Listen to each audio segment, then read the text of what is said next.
یمن کا بادشاہ تبا خمیری تھا۔ ایک مرتبہ وہ اپنی سلطنت کے دورے کو نکلا۔ 12,000 عالم اور حکیم اور 1,32,000 سوار، 1,13,000 پیادہ اپنے ہمراہ لیے ہوئے اس شان سے نکلا کہ جہاں بھی پہنچتا اس کی شان و شوکت شاہی دیکھ کر مخلوق خدا چاروں طرف نظارے کو جمع ہو جاتی تھی۔ یہ بادشاہ جب دورہ کرتا ہوا مکہ معظمہ پہنچا تو اہل مکہ سے کوئی اسے دیکھنے نہ آیا۔ بادشاہ حیران ہوا اور اپنے وزیر اعظم سے اس کی وجہ پوچھی تو اس نے بتایا کہ اس شہر میں ایک گھر ہے جسے بیت اللہ کہتے ہیں۔ اس کی اور اس کے خادموں کی، جو یہاں کے باشندے ہیں، تمام لوگ بے حد تعظیم کرتے ہیں، اور جتنا آپ کا لشکر ہے اس سے کہیں زیادہ دور اور نزدیک کے لوگ اس گھر کی زیارت کو آتے ہیں اور یہاں کے باشندوں کی خدمت کر کے چلے جاتے ہیں۔ پھر آپ کا لشکر ان کے خیال میں کیوں آئے؟ یہ سن کر بادشاہ کو غصہ آیا اور قسم کھا کر کہنے لگا کہ میں اس گھر کو کھدوا دوں گا اور یہاں کے باشندوں کو قتل کروا دوں گا۔ یہ کہنا تھا کہ بادشاہ کے نام، منہ اور آنکھوں سے خون بہنا شروع ہو گیا اور ایسا بدبودار مادہ بہنے لگا کہ اس کے پاس بیٹھنے کی بھی طاقت نہ رہی۔ اس مرض کا علاج کیا گیا مگر فاقہ نہ ہوا۔ شام کے وقت بادشاہ کے ہی علماء میں سے ایک عالم ربانی تشریف لائے اور نبض دیکھ کر فرمایا، مرض آسمانی ہے اور علاج زمین کا ہو رہا ہے۔ اے بادشاہ، آپ نے اگر کوئی بری نیت کی ہے تو فوراً اس سے توبہ کریں۔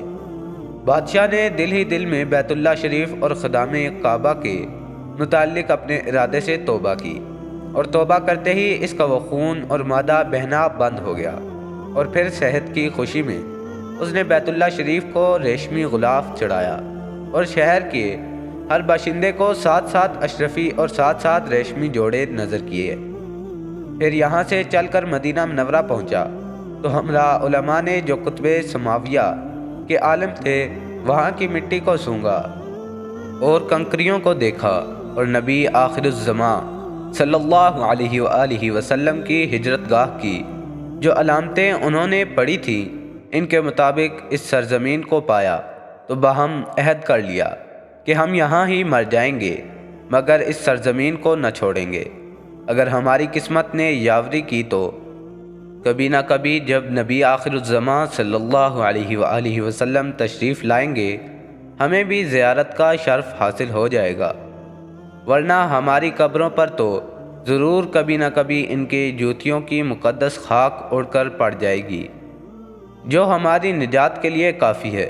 یہ سن کر بادشاہ نے ان عالموں کے واسطے 400 مکان بنوائے، اور اس بڑے عالم ربانی کے مکان کے پاس حضور صلی اللہ علیہ وآلہ وسلم کی خاطر 1-2 منزلہ عمدہ مکان تعمیر کروایا، اور وصیت کر دی کہ جب آپ صلی اللہ علیہ وآلہ وسلم تشریف لائیں تو یہ مکان آپ صلی اللہ علیہ وآلہ وسلم کی آرام گاہ ہو، اور ان 400 علماء کی کافی مالی امداد بھی کی، اور کہا کہ تم ہمیشہ یہیں رہو۔ اور پھر اس بڑے عالم ربانی کو ایک خط لکھ دیا اور کہا کہ میرا یہ خط اس نبی آخر الزماں صلی اللہ علیہ وآلہ وسلم کی خدمت اقدس میں پیش کر دینا، اور اگر زندگی بھر تمہیں حضور صلی اللہ علیہ وآلہ وسلم کی زیارت کا موقع نہ ملے تو اپنی اولاد کو وصیت کر دینا کہ نسلاً بعد نسلاً میرا یہ خط محفوظ رکھیں، حتیٰ کہ سرکار عبد قرار صلی اللہ علیہ وآلہ وسلم کی خدمت میں پیش کیا جائے۔ یہ کہہ کر بادشاہ وہاں سے چل دیا۔ وہ خط نبی کریم صلی اللہ علیہ وآلہ وسلم کی خدمت اقدس میں 1000 سال بعد پیش ہوا۔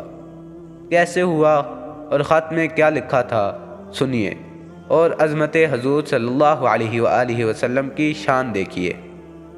کم ترین مخلوق طب الاول خمیری کی طرف سے شفیع المذنبین سید المرسلین محمد الرسول اللہ صلی اللہ علیہ وآلہ وسلم، اما بعد، اے اللہ کے حبیب صلی اللہ علیہ وآلہ وسلم، میں آپ صلی اللہ علیہ وسلم پر ایمان لاتا ہوں، اور جو کتاب آپ صلی اللہ علیہ وسلم پر نازل ہوگی اس پر بھی ایمان لاتا ہوں، اور میں آپ صلی اللہ علیہ وسلم کے دین پر ہوں۔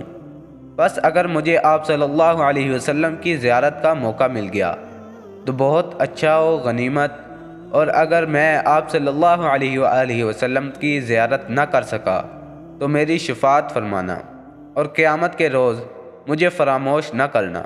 میں آپ صلی اللہ علیہ وآلہ وسلم کی پہلی امت میں سے ہوں، اور آپ صلی اللہ علیہ وسلم کے ساتھ آپ صلی اللہ علیہ وسلم کی آمد سے پہلے ہی بیعت کرتا ہوں۔